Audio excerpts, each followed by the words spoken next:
اکثر لوگ یہ سوال کرتے ہیں کہ نظر بد سے ہم بچ کیسے سکتے ہیں، کون سا ہم عمل، کون سا طریقہ اپنائیں کہ ہمیں نظر بد لگے ہی نہ، ہم کیا کریں گے نظر سے بچ جائیں، نظر واقعات اور خطرناک ہے، ان کو پتا ہوتا، بچنے کے طریقے بتائیں، دو کام کر لیں نظر بد سے آپ بچ جائیں گے۔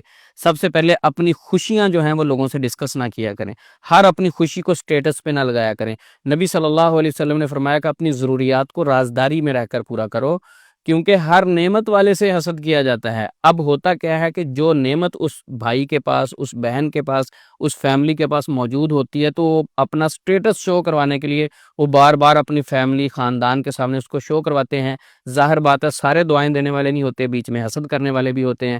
جب کوئی ان کے اوپر خوشی آتی ہے تو فوراً سٹیٹس پہ لگا دیتے ہیں، جب کوئی خوشی ملتی ہے سٹیٹس لگا دیتے ہیں۔ تو حاسد کا فوکس بڑھتا جاتا ہے، بڑھتا جاتا ہے، اتنا فوکس ہو جاتا ہے کہ حاسد جو ہے اس کو اپنی زندگی بھول جاتی ہے۔ اس کا مقصد یہ ہوتا ہے کہ اس کے پاس جو خوشیاں ہیں یہ چھن جائیں۔ تو حاسد کی نظر انتہائی خطرناک ہوتی ہے۔ جس طرح کمان سے نکلنے والا تیر دوسرے کو جا کے لگتا ہے، جسم میں پیوست ہو جاتا ہے، اس کے جسم کو پھاڑ کے ادھیڑ کے رکھ دیتا ہے، اس کے جسم کو نقصان پہنچاتا ہے، اسی طرح حاسد کے ذہن سے خطرناک تیر، نیگیٹو انرجی، نیگیٹو اثرات سپیڈ سے، پاور سے، طاقت سے نکلتے ہیں، اس فیملی کے اوپر ہٹ کرنا شروع کر دیتے ہیں، اس کو نقصان پہنچانا شروع کر دیتے ہیں، بے شمار لوگوں کی موت واقع ہو جاتی ہے۔ تو اس سے بچنے کے لیے سب سے پہلا کام کیا کرنا ہے؟ نظر بد سے بچنے کے لیے اپنی خوشیاں لوگوں کے سامنے ظاہر نہ کیا کریں۔ ہاں جتنی اب مجبوری ہے، مثلا کسی نے گاڑی رکھی ہوئی ہے، اب وہ تو نظر آنی، جتنی کو مجبوری ہے وہ تو ہے، اسپیشل نہ اس کے لیے توجہ یا روٹین بنایا کریں کہ جی یہ چیز بھی لوگوں کے سامنے شو ہو، میں کوئی اسپیشل کسی فنکشن پہ گیا ہوں تو وہ بھی سٹیٹس لگاؤں، میں کہیں کوئی اسپیشل ریسٹورنٹ پہ گیا ہوں تو وہ بھی سٹیٹس لگاؤں، کوئی اسپیشل میں نے چیز خرید لی ہے جو آپ ہڈن بھی رکھ سکتے ہیں، اس کو سٹیٹس پہ لگا کے دکھانا کہ بھی میں نے یہ خرید لی ہے۔ تو ان چیزوں سے آپ نظر بد کی زد میں آ سکتے ہیں۔ دوسرا کام کیا کرنا ہے؟ دوسرا کام آپ نے صبح و شام کے اذکار کی پابندی کرنی ہے، جو نبی صلی اللہ علیہ وسلم نے ہمیں مسنون اذکار اور دعائیں سکھائی ہیں۔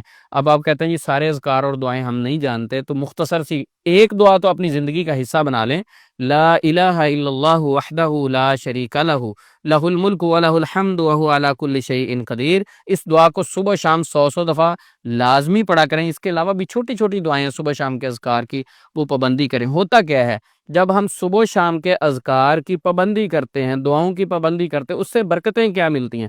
ہوتا یہ ہے کہ جب ہم یہ دعائیں پڑھتے ہیں تو ہمارے جسم کے ارد گرد ایک اسٹرانگ شیلڈ بن جاتی ہے، جو حاسد کی نظر سے نکلنے والے تیر کو بچا لیتی ہے، ڈھال بن جاتی ہے، زرہ پہن لیتے ہیں ہم ایک اذکار کی صورت میں۔ جب ہم دعائیں پڑھتے ہیں، دیکھیں نا، حاسد کے جسم سے اگر نیگیٹو انرجی نکلتی ہے تو اذکار اور دعاؤں کی پابندی کرنے والے کے جسم سے بھی تو کوئی انرجی نکلتی ہے نا، تو وہ پازیٹیو انرجی ہے، وہ حفاظت کرنے والی انرجی ہے۔ تو وہ ارد گرد جب آپ کے شیلڈ پازیٹیو انرجی کی بنتی ہے اللہ تعالیٰ کے حکم سے، ان دعاؤں کی برکت سے، تو وہ نیگیٹو اثرات آنے والوں کو خود بچاتی ہے، آپ اس سے محفوظ رہتے ہیں۔ اگر آپ صبح شام کے اذکار کی پابندی بھی نہیں کرتے اور اسی طرح آپ اپنی ہر نعمت کو لوگوں کے سامنے بار بار پیش کرتے ہیں، دکھاتے ہیں، ہر وہ کام کرتے ہیں کہ لوگ دیکھ کے اش اش کریں، تو پھر تیار رہیں، کسی وقت بھی آپ نظر بد کی زد میں آ سکتے ہیں۔ نظر بد کی زد میں آیا ہوا شخص نقصان اٹھاتا ہے۔ نبی مکرم صلی اللہ علیہ وسلم نے فرمایا، العین تدخل الرجل القبر والجمل القدرہ، نظر تو انسان کو قبر میں اور اونٹ کو ہنڈیا میں لے جاتی ہے۔ نظر سے بچنے کے لیے حسد سے بچنا پڑے گا، حسد سے بچنے کے لیے ہر اس کام سے بچنا پڑے گا جس سے کسی کو حسد پیدا ہوتا ہے۔ تو جب ہم یہ دعائیں پڑھتے ہیں، اتنی پرہیز کرنے کے بعد اللہ پر توکل ہے، یہ ہم نے اونٹ کا گھٹنا باندھ دیا، اس کے بعد اللہ پر توکل ہے۔ اگر آپ کہیں گے یہ ہم گھٹنا بھی نہ باندھیں، ویسے ڈائریکٹ توکل، وہ توکل ٹھیک نہیں ہے۔ نبی صلی اللہ علیہ وسلم نے ہمیں یہ تعلیم دی ہے کہ اونٹ کا گھٹنا باندھنے کے بعد توکل کرنا ہے۔ تو جو ظاہری اسباب ہیں بچنے والے، بیماریوں سے، مسائل سے، وہ سارے اختیار کرنے کے بعد اللہ کی ذات پر توکل کریں، پھر انشاءاللہ آپ کو کوئی نظر، حسد ایسا نقصان نہیں پہنچ سکتا۔ اللہ سے دعا ہے اللہ تعالی ہمیں اپنے حفظ و امان میں رکھے۔ السلام علیکم ورحمۃ اللہ وبرکاتہ۔